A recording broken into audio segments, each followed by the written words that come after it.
साथियों नमस्कार।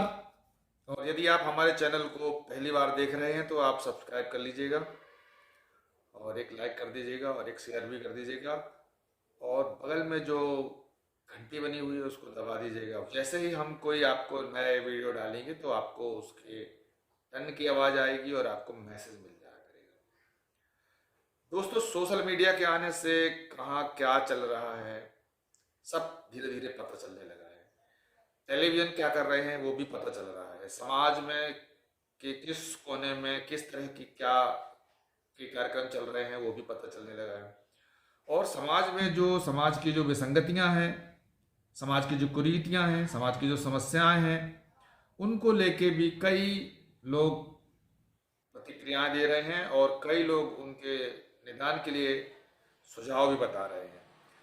तो इसी तरीके का एक सुझाव अंधविश्वास को खत्म करने के लिए, समाज में वैज्ञानिक दृष्टिकोण पैदा करने के लिए और समाज में जागरूकता लाने के लिए कई तरह के जो उपाय हैं और उसके लिए जो अच्छे काम हो रहे हैं देश दुनिया में, वो भी हमारे सामने नजर आते हैं।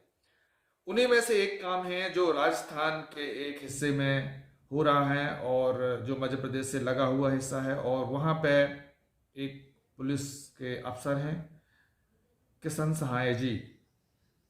तो वो मैंने देखा कि उनका काफ़ी प्रभावशाली जो उनके लेक्चर हैं वो जा रहे हैं और छोटी छोटी जगह में समाज को जो अंधविश्वास है, समाज की जो कुरीतियां हैं, समाज में जो जाति प्रथा है, समाज में जो धर्म को लेके आडंबर है, इन चीज़ों पर वो छोटे छोटे से भाषण के माध्यम से, छोटे छोटे से उदाहरण से वो समाज को समझाने का प्रयास कर रहे हैं।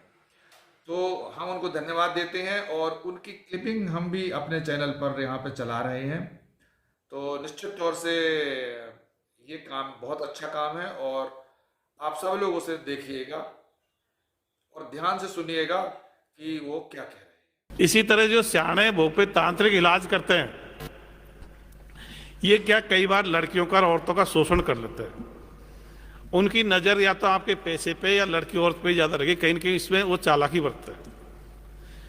इसके बहुत सारे उदाहरण हैं। अपने चौमों का एक उदाहरण है। एक आदमी बीमार पड़ा तो यूपी से तांत्रिक लेके आए। वो तांत्रिक बोला कि यार तुम्हारे तो घर में गड़बड़ है, तो क्या करें भाई? बोले इस घर को खाली करो। तो ऐसे फिर क्या किया, सियाने ने क्या बोला, अरे भाई मैं तुम्हारे इस घर में मतलब तुम्हारे लिए तांत्रिक क्रिया करूंगा। और तुम्हारी एक लड़की थी 15-16 साल की, भाई ये लड़की इस घर में आया करेगी, यही मेरा खाना बनाया करेगी, यही घर की साफ सफाई करेगी और इसके अलावा घर की तरफ किसी को भी आना नहीं है। अब 5-7 महीने होने के बाद देखते हैं कि वो लड़की गर्भवती हो गई। फिर लड़की को घर वालों ने पूछा भाई ये क्या मामला है? तो फिर उस लड़की ने, देखो ईमानदार तो थी, उसने कहा भाई सियाना मेरे साथ घर में ऐसे ही काम करता है। और फिर एक लड़के के उसने बताया था वो भी मेरे साथ मतलब रिलेशन में है। तो उस सियाने भोपे के साथ में मुकदमा दर्ज हुआ, उसको जेल भेजा गया। ऐसे एक मेरठ की बात बताता हूँ। मेरठ में एक 17-18 साल की लड़की बीमार पड़ी तो एक तांत्रिक के पास गए। तो उसने कहा भाई मैं तुम्हारे जो छोटी वाली लड़की है 12-13 साल की, इसके साथ में तांत्रिक क्रिया करूंगा और बड़ी वाली लड़की को लेके तुम दूसरे घर में कमरे में रहना और इसको दूसरे कमरे में रखूंगा। जब ये लड़की चिल्लाएगी तब अगर भाई इसका भूत उतर रहा बड़ी वाली का। और फिर यही घटना करी, लड़की चिल्लाई, घर वाले खुश हुए। बाद में पता लगा कि उसने छोटी वाली लड़की के साथ में बलात्कार किया था, इसलिए लड़की चिल्लाई थी। फिर उसका मुकदमा दर्ज हुआ, उसको सियाने भोपे को जेल भेजा गया। तो अगर अपने घर में कोई बीमार पड़ता है तो सियाना भोपा बाबा या तांत्रिक के पास जाने की जरूरत नहीं है, डॉक्टर के पास जाना चाहिए। ये जो भूत जिन जो शरीर में भरते हैं, इनके भरता फरता कुछ नहीं है, ये अकेले में प्रैक्टिस करते हैं। और जब बाजा वाजा बजता है तो इनको तान आने लग जाते हैं, इनका मन कर जाता है।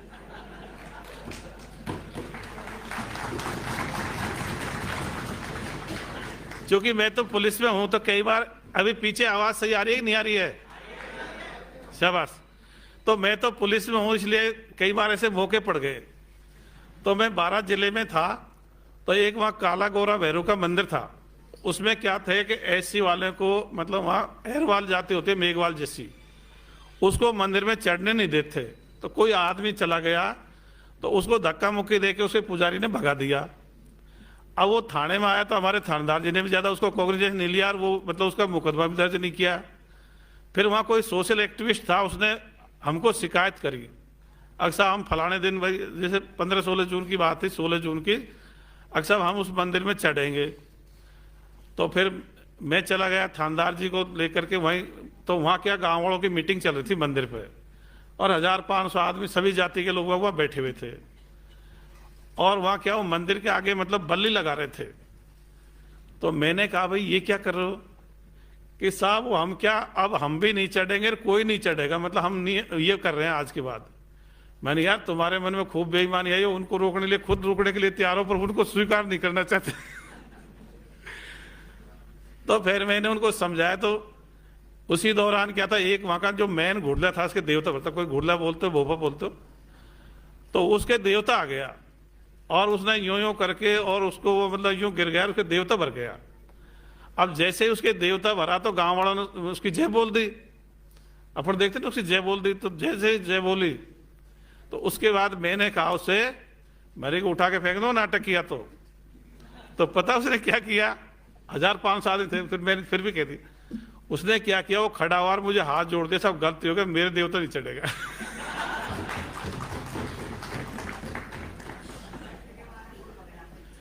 ऐसे ही मैं CID CB में था बीकानेर। तो नौहर में कई लोग जो मतलब एक्टिव है उनको पता होगा, नौहर में 4 मर्डर हो गए थे, पति पत्नी और 2 लड़कियां थी, 5 साल की 7 साल की, वो बाहर सो रही थी, चारों कोई काट गया। ये 2011-12 की बात है। तो बड़ा सीरियस मैटर तो था ही। तो एक पड़ोसी पे एक आरोप था, उसके देवी मैया आती थी एक लेडीज के। तो मैंने उसको बीकानेर में ही बुलाया, जून का महीना था और दोपहरी का टाइम था। मैंने उसको जैसे ही पूछताछ शुरू की, उसने वो देवी मैया आना ली। तो उसके जैसे वो मतलब आई उसके शरीर में, तो मैंने सिपाही कहा, मैंने इसको उठा के ले जाओ। मैं एक चबूतरा था सीमेंटेड, मैंने इससे खड़ा कर इसको। अब उसको खड़ा किया, 2-4 मिनट बाद उसने मुझे हाथ जोड़ दिया, सब मेरे कुछ दिया था, मुझे छाया में लेना। तो आपको बताऊं, सब अपने अपने गांव वालों को परख सकते हो। जिनके देवता भरते हैं, भोपा श्याणा भोपा बोलते हैं, तांत्रिक बोलते हैं, उससे अकेले में पूछ लेना, यार तो नाटकबाजी क्यों करता है? ये तो सबको पता है। तो आप अकेले में वो स्वीकार कर सकता है।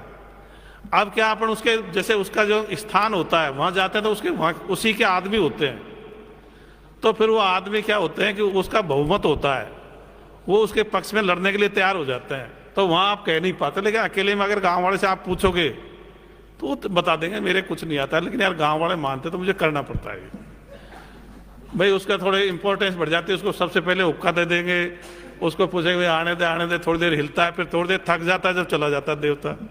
अपन कहते हैं कि भाई जो अपन खर्चा करते हैं, ये मतलब अंधविश्वास, खर्चे को अपन को खेल कूद में लगाने की जरूरत है, अपन को विकास कार्यों में लगाने की जरूरत है, इस पैसे को गरीब लोगों की मदद करने की जरूरत है।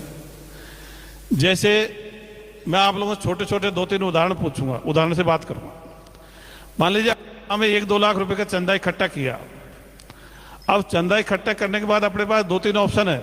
कोई तो कैसा, आप कोई मूर्ति ला दो, कोई छोटा धर्मस्थल बना दो, और कोई कहता है भाई गांव के स्कूल में कंप्यूटर लाने हैं। तो बताओ अपन को कौन सा काम करना चाहिए? शाबाश। अब मान लीजिए 10-20-50 गांव से चंदा किया है 10-5 करोड़ रुपए का, और 10-5 करोड़ रुपए का चंदा इकट्ठा करने के बाद कोई तो कहता है भैया मंदिर बनाओ, मस्जिद बनाओ, चर्च बनाओ, गुरुद्वारा बना दो, या कोई बड़ा यज्ञ हवन करा दो, या कोई बड़ा तबलीग जमात बैठा दो। और कोई कहता है अगर भाई यहाँ पे लड़कियों का हॉस्टल बनाना है, पास के मतलब जो भी कस्बा पास में है। तो बताओ कौन सा काम करना चाहिए? तो ये काम अपन को करने की जरूरत है। अपने जो पूर्वज मर चुके, वो भी परमानेंट मर चुके, उनके लिए भी अपन को कुछ करने की जरूरत नहीं है। जो जीवित पीढ़ी है इसके लिए करना है। अपना सारे समय संसार किस में लगना चाहिए? वर्तमान पीढ़ी के लिए। अपन क्या करते हैं, जो मर गए उनके चक्कर में उनके बनवाते रहते हैं, या फिर अंधविश्वास के चक्कर में बनाते। तो धार्मिक स्थल बनाना में खर्च करना, धार्मिक आयोजनों में खर्च करना, धार्मिक यात्राओं में खर्च करना, इनकी कोई जरूरत नहीं है। ये पुरातन पंथी बातें हैं, इनको छोड़ने की जरूरत है। अभी अपने साथी बता रहे थे, क्या अपन हैबिचुअल हो जाते हैं इसलिए इन चीज़ों को मानते हैं, ऐसा कुछ नहीं है। जैसे अभी चीन का उदाहरण दिया था, चीन में 90% लोग किसी धर्म या ईश्वर अल्लाह गॉड को मानते नहीं है, तो वो तो आगे बढ़ गए, तो इनके बिना काम चल सकता है, अच्छे से चल सकता है। रूस का भी चल गया, चीन का भी चल गया, हालांकि बहुत सारे लोग फिर भी उसकी तरफ भी आकर्षित होते हैं, लेकिन उनको बदला जा सकता है वैसे।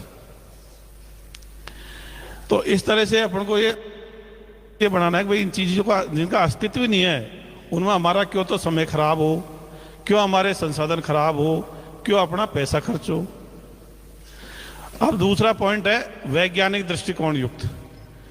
वैज्ञानिक दृष्टिकोण का मतलब है कोई भी घटना घटी तो उसका कोई न कोई कारण होता है, कार्य कारण सिद्धांत।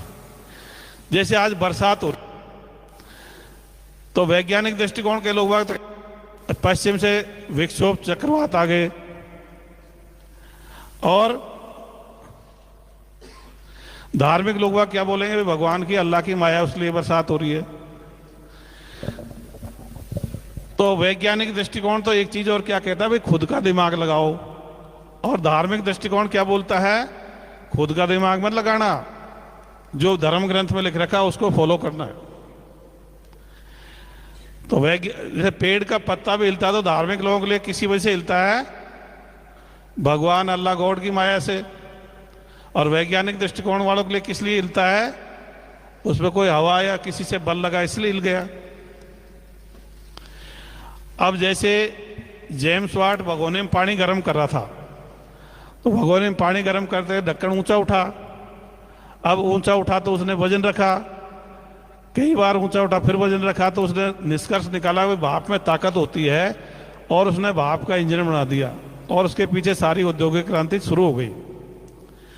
अब ढक्कन तो उससे पहले हजारों साल से आस्तिक लोगों के, धार्मिक लोगों के ऊंचे उठते थे, तो आस्तिक लोग क्या मानते थे, क्यों उठता है, भगवान की अल्लाह गॉड की माया से उठता है। और नास्तिक लोगों के ऊपर उठते थे, वो क्या मानते थे, क्या कहते थे, भाई प्रकृति में अजर अमर है, होती रहती है, अपन को इससे क्या लेना देना है। तो मैं आपको थोड़ा सा फर्क बताता हूँ, नास्तिक, वैज्ञानिक दृष्टिकोण, आस्तिक। आस्तिक और धार्मिक तो एक ही बात है। नास्तिक लोग क्या प्रकृति के प्रति उदासीन रहते थे, वो अपने मनुष्य जीवन के बारे में ध्यान देते, भाई इसको कैसे काम क्रोध मोह लोभ इस पर कैसे काबू पाया जाए, प्रकृति के बारे में कोई रिसर्च उनकी नहीं थी। लेकिन वैज्ञानिक दृष्टिकोण प्रकृति की रिसर्च के बारे में, प्रकृति के भेदों के बारे में उनको प्रेरित करता है, और यही कहता है सृष्टि और ब्रह्मांड के जितने भेद खुले विज्ञान से खुले, बचे हुए रहस्य भी विज्ञान से ही खुलेंगे, और इनके पीछे वैज्ञानिक कारण ही होते हैं। अब लोग बात कहते हैं साहब कोई न कोई शक्ति तो है, तो शक्ति है, गुरुत्वाकर्षण बल है, विद्युत बल है, चुंबकीय बल है, रासायनिक क्रिया है, जैविक क्रिया है, नाभिकीय अभिक्रिया, उत्प्लावक बल है, शक्तियां हैं, प्रकाश की शक्ति है, पर इनका पूजा पाठ या प्रार्थना से कोई लेना देना नहीं है। मैं दो चीजों का भेद और खोल दूं आपको, एक तो आत्मा क्या होती है, पुनर्जन्म क्या होता है। ये बहुत सारे लोग बाग सोशल मीडिया पे भी आप देखते हो और यूट्यूब पे भी देखते हो। तो जो लोग बाग कहते हैं कोई भी जीव मर जाता है तो उसमें से आत्मा निकल जाती है, और कहते हैं अमेरिका में एक प्रैक्टिकल हुआ और एक आदमी मरने वाला था तो उसको कांच के बक्से में बंद कर दिया, और जैसे ही वो आदमी मरा तो कांच का बक्सा टूट के आत्मा निकल के चली गई। ये बात आप लोगों ने सुनी है कि नहीं सुनी है? और मैं कह दूं भाई इस प्रैक्टिकल को आप भी अपने अपने घर पे कर लेना, तो कर पाओगे कि नहीं कर पाओगे? कर पाएंगे। अब कुछ कुछ तो करने के लिए आगे आगे, वेरी गुड। तो बहुत सारे लोग बात सोचेंगे साहब कैसे करेंगे, हमको आदमी कौन देगा, अभी मरने वाला है कैसे पता लगेगा, ऐसे ही सोच रहे कई सारे। लेकिन अब अगर दिमाग खुल जाएगा तो वो सोच सकता है, क्योंकि हर एक जीव आत्मा होती है। तो आप मक्खी, मच्छर, चींटा, झींगर लेके उसको कोई शीशी बंद करना, फिर देखना को मरने के बाद आपकी शीशी टूटती है नहीं टूटती, 2-4 घंटे में मर जाएगा। तो किसी की भी शीशी टूटने वाली नहीं है। तो मरने पे आत्मा जैसा कुछ निकलता नहीं है, ये एक बहुत बड़ा झूठ चल रहा था। ये क्या है, मरने पे होता क्या है, जैसे अपन विज्ञान पढ़ते हैं, अपना हार्ट लंग्स परमानेंट रूप से काम करना बंद कर देते हैं।